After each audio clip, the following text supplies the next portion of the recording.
Mustafa Ya'qub menjelaskan metode bagaimana kita memahami hadis riwayat Imam Malik dan Imam Ahmad yang tampak bertentangan, atau ikhtilaful hadis, yaitu pilihan untuk mengikuti Al-Quran dan Sunnah Rasul atau Al-Quran dan Ahlul Bait Rasul.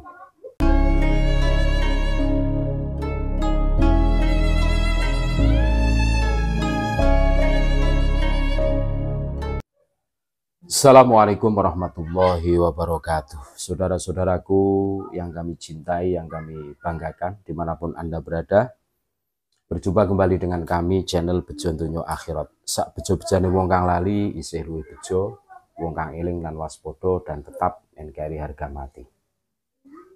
Pakar kajian hadis Indonesia yaitu Kiai Haji Ali Mustafa Ya'qub mengangkat dua hadis yang tampak bertentangan seputar peninggalan Rasulullah SAW yang paling berharga, yaitu Al-Quran dan Sunnah Rasul atau Al-Quran dan Ahlul Bait Rasul. Kiai Haji Ali Mustafa Ya'qub menjadikan hadis riwayat Imam Malik dan Imam Ahmad sebagai contoh kasus ikhtilaful hadis atau ta'arud dalam karyanya At-Turuqus Shahihah fi Fahmi Sunnatin Nabawiyah, sebuah buku perihal metodologi dalam kajian ilmu hadis.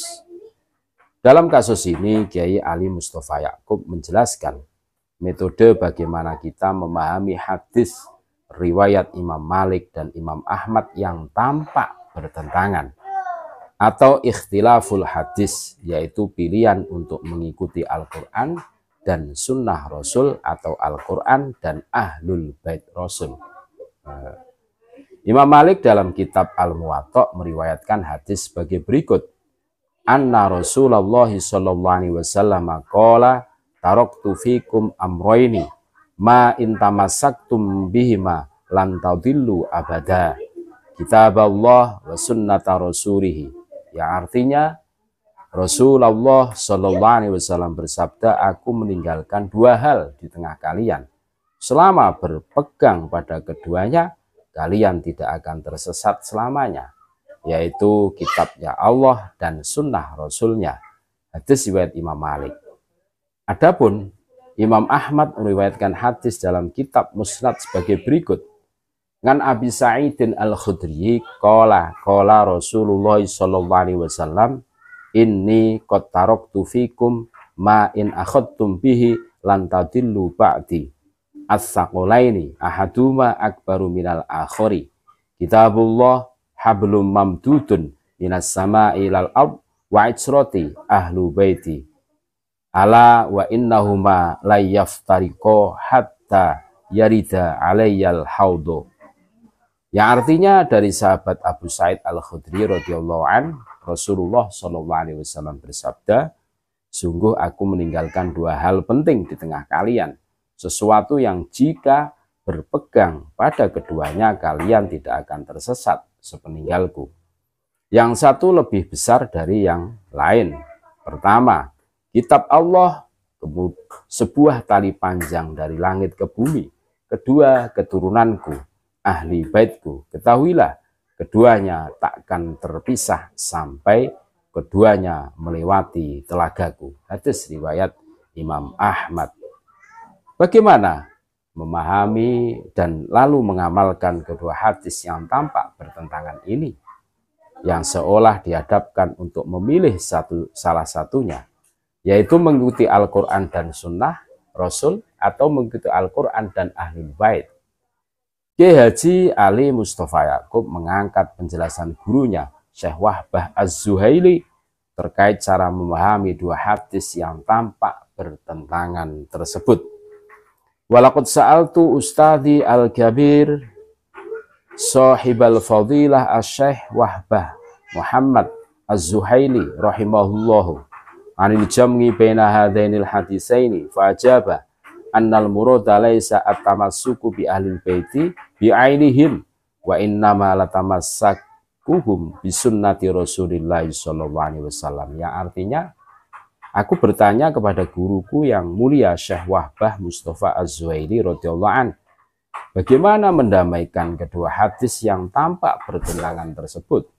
Ia menjawab bahwa maksud hadis mengikuti Ahlul Bait ini bukan berpegang semata kepada Ahlul Bait itu sendiri, tetapi karena mereka sendiri berpegang kepada sunnah Rasulullah Muhammad SAW. Kiai Haji Ali Mustafa Yaqub At-Turukus Sohihah fi Fahmi Sunnatin Nabawiyah, Jakarta, Maktabah Darus Sunnah, 2016 Masehi. 1437 Hijriah, halaman 184. Menurut Syekh Wahbah, kedua hadis itu sejatinya tidak bertentangan. Kedua hadis itu merujuk pada substansi yang sama, yaitu mengikuti Al-Quran dan Sunnah Rasul. Karena Ahlul Bait yang dimaksud asumsinya adalah keluarga Nabi yang juga mengamalkan Sunnah Rasul dalam keseharian mereka. Apabila kukatakan kepadamu, bila bersafari ke Damaskus, hendaklah kamu berpegang pada Syekh Fulan bin Fulan. Apakah maksudnya kamu harus berpegang semata kepada diri Syekh Fulan tersebut?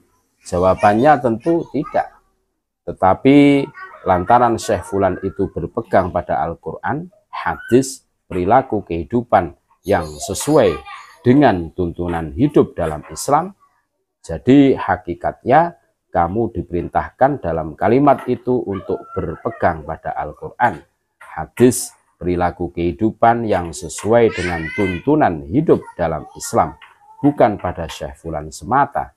Demikian juga sama halnya dengan perintah untuk mengikuti Al-Quran dan Ahlul Bait dalam hadis Kiai Haji Ali Mustafa Yaqub 2016 Masehi 1437 Hijriah 184-185. Fal muradu bihi fi dzalikal hadisi huwa at-tamassuku bi sunnatir rasuli sallallahu alaihi wasallam li anna ahla baitihi mutamassikuna bi sunnatihi wa laisa at-tamassuku bi anfusihim wa ala hadza la ikhtilafa bainal hadisainil madhkuraini.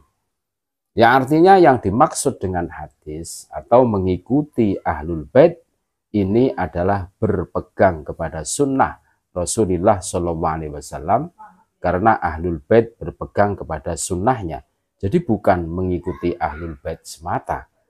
Dari sisi ini kedua hadis tersebut tidak bertentangan.